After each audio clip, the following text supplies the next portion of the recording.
Let's go. We're live. Fantastic. Hi there and welcome to Bootcamp 2016. I'm Jess Ratty and I'm the Marketing Manager for Crowdfunder.co.uk. And I'm Graeme Roy, Head of Projects here at Crowdfunder. So you guys are joining us today because you're either a part of Bootcamp 2016, which means you've signed up. If you haven't, do it now. Go to the website www.crowdfunder.co.uk and sign up for Bootcamp.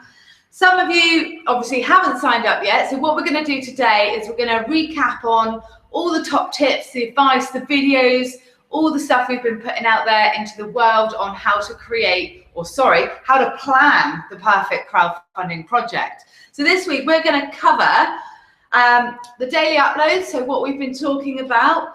We are obviously in this week's weekly live hangout, so thanks for joining us. And obviously there's going to be another one next week, so you can come back and find out a bit more. And we're going to talk a bit about there's £10,000 for the first 100 projects who sign up and get funding as part of Bootcamp 2016. So that's your first pledge sorted, and you'll want that one. And obviously the other thing is that myself, Graeme, and Sai, who's not here today, we're the Crowdfunder experts and we're all around to help answer your questions. So head on over to Twitter, use hashtag Bootcamp 2016, come find us, ask us loads of questions.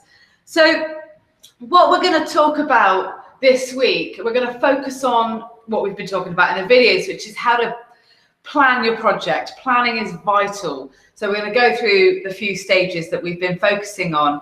First up is about how you build your team for a crowdfunding project. And it's really important that when you plan your project, you think, who in my world, who do I know can help me get this project off the ground? So Graeme, it'd be really cool if you could tell us about who do you need in your team? What makes a good crowdfunding team? So I think the first thing with creating your team, we want crowdfunding to be fun. So get some people together and enjoy it. Crowdfunding, it can be quite hard work. You've got lots of things to do, lots of things to think about. So spread the load, spread the love, and get a few people in your team to work together with you. In terms of who do you need? Well, it really depends on your skills. So you need different skill sets. You need someone who's going to lead the campaign, the face of the campaign, the person who's going to get it out there and push it forward. You need people who can use social media. Facebook drives 30% of pledges on Crowdfunder. That's really important. Find someone who uses Facebook. What about people who can write stuff? I mean, when you're crowdfunding, for me, it's really important that you're asking people to pledge on your idea.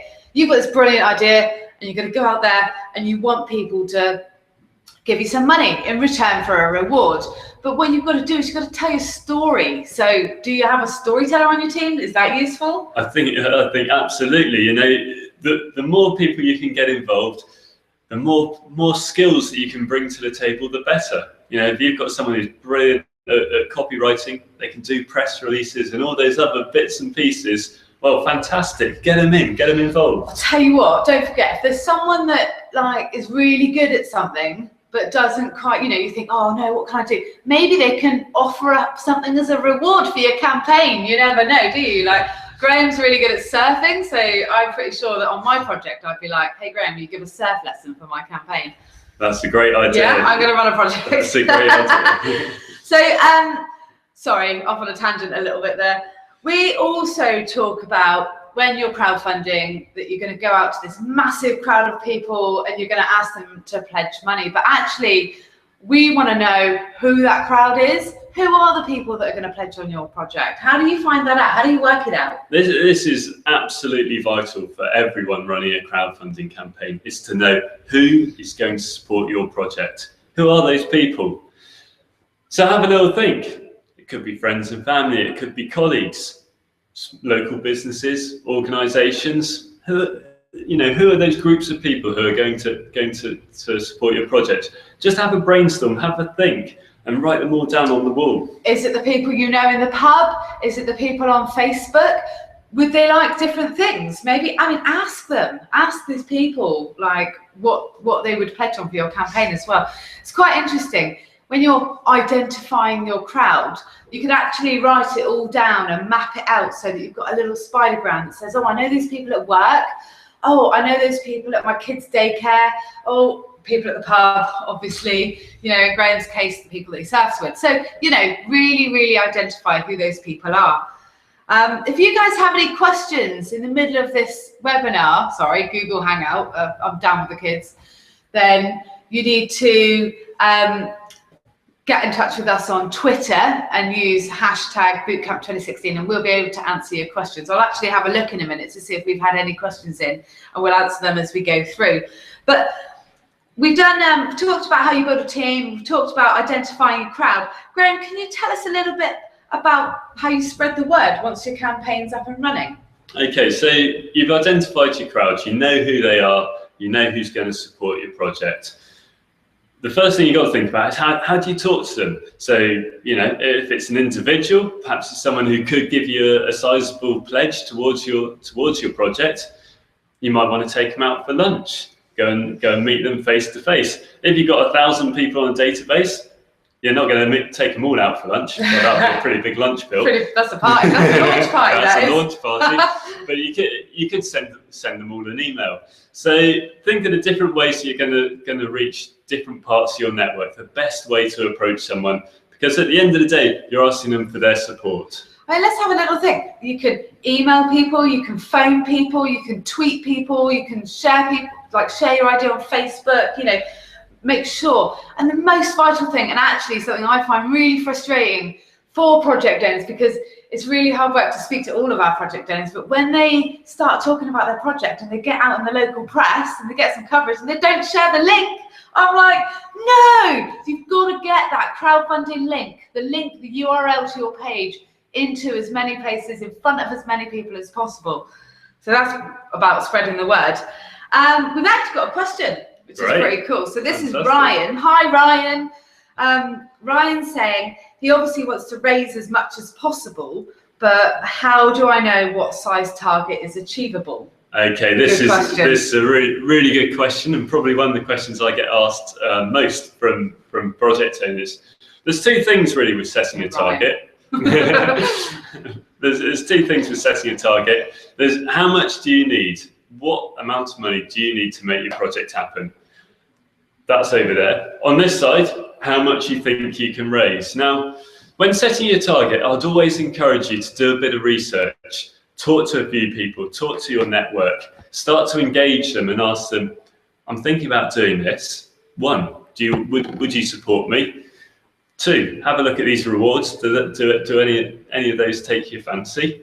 And three, how much do you think you would want to pledge towards my project? Now, you can take that bit of information and you can multiply it up. Perhaps you do a sample of a database, maybe you do a sample of, I don't know, 100 people, 10% of your 1,000 people database, and you'll get some really, really good insights into what people think about your idea, what they think about your rewards, and also how much they're going to pledge. So I'm just going to clarify one of those points there. Graeme mentioned taking a sample of your database. And for those of you who aren't into as techie marketing speak as that, what it means is taking like a few people from your database, like half a list or a quarter of a list, and asking them some questions, get that general feedback. If they're giving it to you, then go wider with the list so you really understand who you've targeted already. I've heard of projects setting up little Facebook groups, Facebook focus groups, to discuss their ideas with parts of their community. There's so many tools out there, and actually, I think Ryan, you might be keen to know that you say you want to raise as much as possible. Graeme, can you talk a little bit about the difference between flexi funding and all or nothing, and also the stretch targets? They're really important as well. Yeah, these are another couple of important factors to when thinking about your target. Another thing which I stupidly didn't mention a moment ago is the average pledge on Crowdfunder is £50. It's actually £56, but let's round it off to £50. So the average pledge is £50. So if you want, you can work backwards from that as to how many people will need to support your project to reach your target, and is that realistic from your database, given the sizes of your networks, and that's so. And the two options, flexi funding or all or nothing, what are they? Yeah, so there's two options. Keep what you raise, which is flexi funding, or all or nothing. So if you set yourself an all or nothing target, then you need to reach that target before you receive any of those funds. And no money gets taken unless you reach your target from any of your backers. This is I really strongly recommend that you use this method of crowdfunding because it's so compelling. You tell when you go out to your backers, you tell them that this project won't happen unless we reach our target. The people who are supporting you, you can say, listen guys, I know you really want this reward, but you won't get it, because if we don't hit our target, you get all your money back. And so that gives your supporters a real incentive to spread the word and pass it out to their communities. Isn't there a really cool stat on all or nothing projects, like they fund more or something, or they overfund more? Yeah, well, exactly. I think, trying to remember off the top of my head, but I think it's something like they fund 5 times more than a wow, 5 times more than a keep what you raise type of project. So, and then flexi funding is just that, it's keep what you raise. So basically you set a target, because you do that anyway, and then if you make like $8 grand out of a 10 grand target, you still get to keep that money. But it's really important, the all or nothing model, it really does inspire, it touches the hearts and minds of your communities, it really does make sure. And then stretch funding, Greg, tell us a little bit about that. So when you set up your crowdfunding campaign, you set a target. I need to hit, that's the target you're going for. And it's great to, when you're planning your campaign, when you're doing all this, mapping it out, is to try and aim to reach your target halfway through your campaign, because it's a great good news story. Yeah. You can go out again to the media, to all of your contacts and say, yes, we've done it. But then you can set a stretch target, and lots of projects do this on crowdfunder.co.uk. They lots of projects do that. And so what they do is they say, when it sets up the project, I need X to do Y. Well, when you set your stretch target, you say, I need Z to do, and I've run out of letters of the alphabet, but let's do X again. So you move your story on. I need £1,000 to do this. Great, I've got £1,000, but if I had £2,000, that means I can do this, and it moves the story on. And I've got a brilliant example of this. There's a guy called Tony who crowdfunded his little pub business in a tiny little village in Cornwall called Foy. Anyway, it's called the Globe. He set a target of £10,000 to renovate the rooms in his pub. He spent loads of money on doing it at the pub. Tony actually hit his target within 4 days, or 5 days, £10,000 in 5 days. An amazing campaign. He really did it by the book. He really listened to how you crowdfund and planned the perfect project. Tony went on to raise 12 grand. So we had 2 grand on top of what his target was. Absolutely brilliant. So that's a really good example. So check it out. It's the Globe in Foy. Check out their crowdfunder campaign. Really great example. And it's a funny video as well. So let's, I'm just going to go on to a different section. Then we've got some more questions to answer. We've talked about how to build your team, how to identify your crowd, how to spread the word. And actually, let's talk about some project basics, Graeme. Go through a few little tips for us about what these guys need to really think about. Absolutely. So hopefully, if you haven't already, you've been to the crowdfunder page and clicked the add project button. If you haven't done it yet, do it now. Because adding a project's really simple, very straightforward, but it's worth doing it now so that you can start thinking about some of the things that you need to do. And this is really the boring stuff that you need to do ahead of launching your project. So things like getting the bank accounts linked up so that you can accept payments. I mean, that's why you're here, right? You're here to raise some funds. It's pretty important. It's very boring, but it's really easy to do. There's different payment providers like PayPal, GoCardless, Stripe, etc., etc. It's all online, but just go in, set up a project. You can update it anytime. You can edit it, save it. It won't go live until you press the big red button. I don't think it's actually red. I think it's blue. But, it would be nice if it was red. It won't go live until you're ready. But get your project added and start having a little dig around in there. All the little bits and pieces you have to pull together to get your project live. Yeah, and I think to add to that, some project basics for me is talk to people. Really do talk to people, because you need to know your idea inside out. You need to have all the answers to all the questions that people are going to ask you. work with your crowd and ask them, if they think your idea is great, if they're going to pledge, how much they pledge, what they pledge on, talk to your local businesses, will they support you, get on that blower and get chatting. I think we've got a couple of questions here, and then I'm going to tell you about a couple of projects this week that have really inspired us at Crowdfunder, the team, and it's definitely inspired a ton of people across the whole of the UK. So, right, Becky's asked, she wants to raise quite a large amount of money, but she's actually got a really small community. I think what she means is her network's not that massive. So are there ways of getting to bigger pledges? I mean, that's a really interesting question. How do you find the big pledges? Who's going to put the big money in? And obviously I'm going to say #Bootcamp 2016 because that's what Becky's put at the end of her tweet. Yeah, great question, Becky. So if your target is much bigger than your network, there is sometimes an imbalance there, then really you've got a couple of things to do.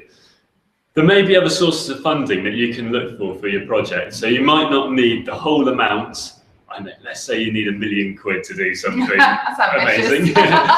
You might not get the whole amount from the crowd. So have a look at some other options for funding, and Crowdfunder can help you with that. We've got the Crowdfunder Plus section where you can find out about loans. Really important, it's really important to us at Crowdfunder that we can help you find other forms of funding as well. So we can go into that in a minute. So that's sort of the first thing I would look at is, if the whole project is too chunky for a crowdfund, just crowdfund a small part of it. Yeah. So take on something that's achievable. You can always come back and do another one. You can always come back again. As well, I'll tell you what's so good about that is, and projects we see come again and again, and we work with some brilliant organisations to do this. Basically, if you crowdfund a little bit of money and you get 200 or 300 supporters, what you're doing is you're validating your idea. And what this means then, when we can signpost you to other funders or the banks, some really cool stuff happening with Virgin Startup, when they look at your project and they go, oh yeah, of course that's a good idea. 300 people think it's a good idea. You're proving your concept and it really works. And at Crowdfunder, it's really important to us that we help these businesses, ideas, community groups, charities, individuals access other funding. And we call it unlocking funding opportunity. That's a bit boring actually, but and there's loads of, Annan Harbour raised £6,000 from their crowd, but they needed a little bit more. Because they raised £6,000 from the crowd, and the crowd were like, yeah, I really want to see this harbour space renovated for the community. Farnet, I think it was called. European Fisheries Fund. European Fisheries Fund came in and went, wow, that's a brilliant project. Loads of support. We'll put some money in. A local business said, we can't put any money in, but we'll do an in-kind payment, which means we'll work to the tune of £4,000. And then the council, the Annan Harbour Local Council, Dumfries and Galloway, I think it might have been, turned around and said, yeah, we'll put 10 grand into that. Clearly the community really want that to happen. So that 6 grand that they raised turned into a 40k project, and that is a perfect example of match funding. Exactly. The other thing to think about on that is your networking, growing your network. You need to put yourself in the right places, in the right spaces where people are talking about the things that you're passionate about. You might start writing blogs, you might start contributing to forums and that sort of thing. All those different little things that you can do to grow your network. Making connections on LinkedIn, joining Facebook groups, etc., etc. All of those things help to build your network. And there's two key things with crowdfunding. Crowdfunding is all about asking your network to pledge first. Get them on early. You're asking them to do two things. You're asking them to pledge, and you're asking them to share it with their friends and to the like-minded people. So that is how crowdfunding works. It starts with you and your community all coming together to start doing something, and then people in your community start sharing it with other people.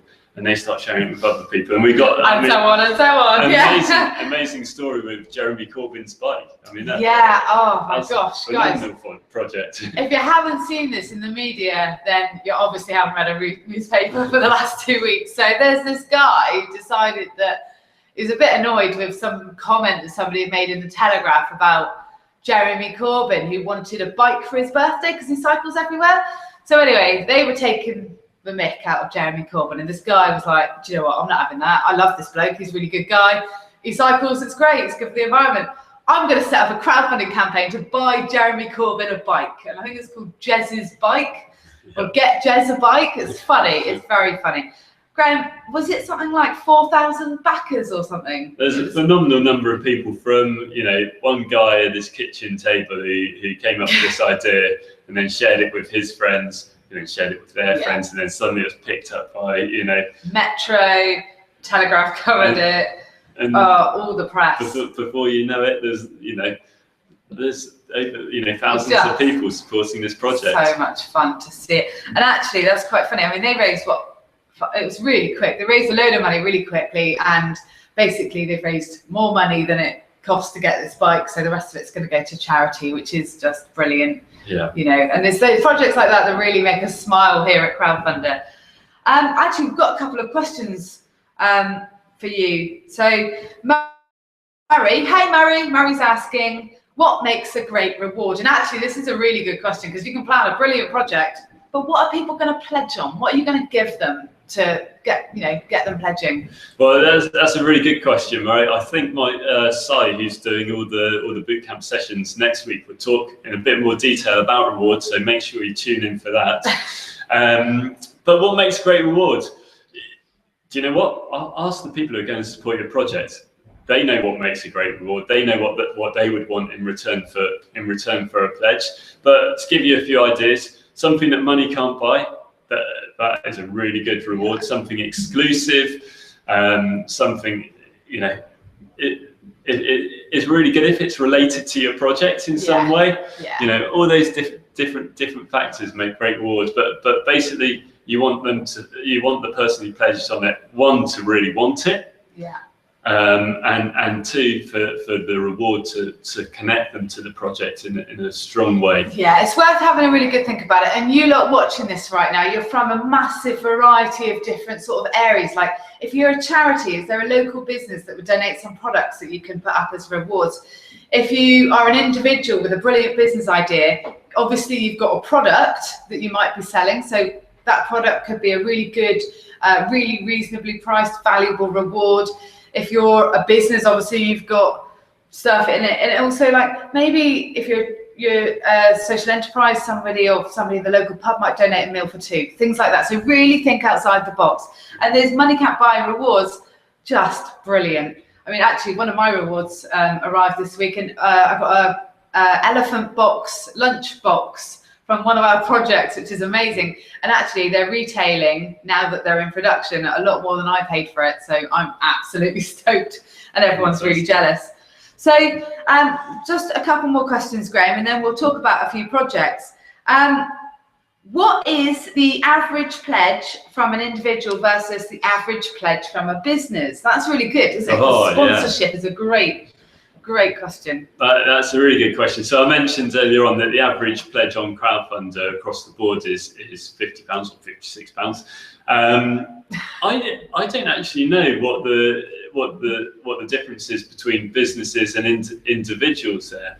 I know businesses support projects there's probably three ways businesses support projects. The first way is they give them cash towards their project. The second way is that they give rewards that projects can then give to backers in return for cash. And the third way is sharing the projects with their network. And obviously, databases. Exactly. If you can get all three of those, then that is a fantastic business supporting your project. And I think that's Felton that's asked that question, or Felton. I think, again, it's quite important to think that actually, if a business is pledging on a project themselves with a bit of money, it's usually for a social cause, or to help with CSR, distributing some good funds into the community. And what's really brilliant about that is the project owner can then talk about that business supporting them, and that's really good for businesses because they're seen publicly to be supporting a really good project and a really good cause. And that means that the project owner can go out to their network, they can talk to the press, they can shout about it on Twitter, and that business will get a lot of marketing exposure through that support. So it makes sense for businesses to be pledging on crowdfunding projects, and we see it a lot. So it's really exciting.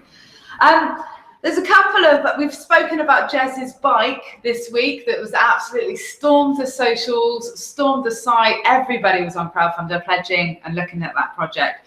Another really exciting one, and it's quite a funny one because it's a bit unique, it's a bit legal, and that's where the black cabbie drivers of London have launched a campaign to legally challenge Uber, you know, the big taxi company that's really sort of disrupting the market at the moment. So can you tell me a little bit about it? Yeah, I mean, it's a great project. It came in well before Christmas. So these guys, they've been planning their project, as we, you know, what we've just been talking about. They've been planning their project for a good couple of months now. And yeah, they went live on Monday. I mean, fantastic coverage, fantastic support. I can't remember what they were on, over 60,000 last night when I had a look. Yeah. But these guys, you know, they're taking transport to London to court. That's their ambition, because they don't think that they're, you know, doing what they're meant to be doing in the correct way. So, I mean, really fantastic project. The project has been on Sky News this week. Yeah. There's been articles in the Metro, the Independent. Wired. It's been a Wired, TechCrunch. I mean, you name it. These guys are really... They put it out there, and it's a really innovative, you know, it's an innovative way for a community to come together to do something that they feel is right. Yeah, I mean, look at what's happening. You've got a disruptive company, Uber, massive, you know, loads of people use Uber. You've got a bunch of black cabbies up in arms, and their community coming together using an innovative platform, Crowdfunder, to fight these, you know, fight these battles and bring these subjects out to the light and talk about them. So really, really transforming how things are done. And there's a really cool little project as well that just went up a couple of days ago, and it's called Toy Like Me. And I haven't actually looked at it too much, but I think what it is, and it really appeals to me, and it appeals to my sense of right in this world, which is toys that have disabilities, so that children who have disabilities don't feel that they're that different, you know, that this is normal, and it is normal. So tell me a little bit more. Do you know? Well, I mean, it's a great project. I think they're about to push it. I think it's been in soft. They've done a soft launch. Another really good thing to do is to walk, you know, get your crowds going first of all before you do your press release, before you do all that other stuff. So I think they're still in the soft launch phase. So watch this space. I think it's going to get really big. We'll update you on that one next week, because it's going to be massive. It's an exciting project. So Graeme, can you just tell us a little bit? We're coming to the end now. So if you've got any more questions, hashtag Bootcamp 2016 on Twitter, come talk to us. Graeme, it'd be really good if you could tell us a little bit about what we'll be covering next week, what we'll be talking about, and hopefully you guys will come back and join us again. Yeah, so this week it's all been about planning, getting ready for your campaign, working out, you know, your strategy, for want of a better word. Oh, I hate strategy. What a horrible word. for reaching out to your network and getting your project funded. But next week, I pass the baton over to Si. Si's going to run through creating your project. So this is all the things like making your video, writing your project description, thinking about rewards, all those different elements that make up the crowdfunding page that entice those people that you've reached out to come along, put their hands in their pockets and support a great idea and support a great project. That's pretty cool. So this week we talked about planning your project, and next week it's all about creating and making your project happen on Crowdfunder. So join us. I think, what is it, same time next week? I've got to give a big shout out to Becky, who's here, who's been helping us out this week, and she's also stolen my coffee cup. So that's where it disappeared. So also join us, Bootcamp 2016 on Twitter. Any questions, just get them in and we'll do our best to answer them. We've got the social team answering questions all day long on social media. So thank you very much from me. Yeah, and we look forward to seeing your projects going live with Crowdfunder. And yeah, really excited. Yeah, brilliant. See you next week. Cheers. Goodbye. Bye.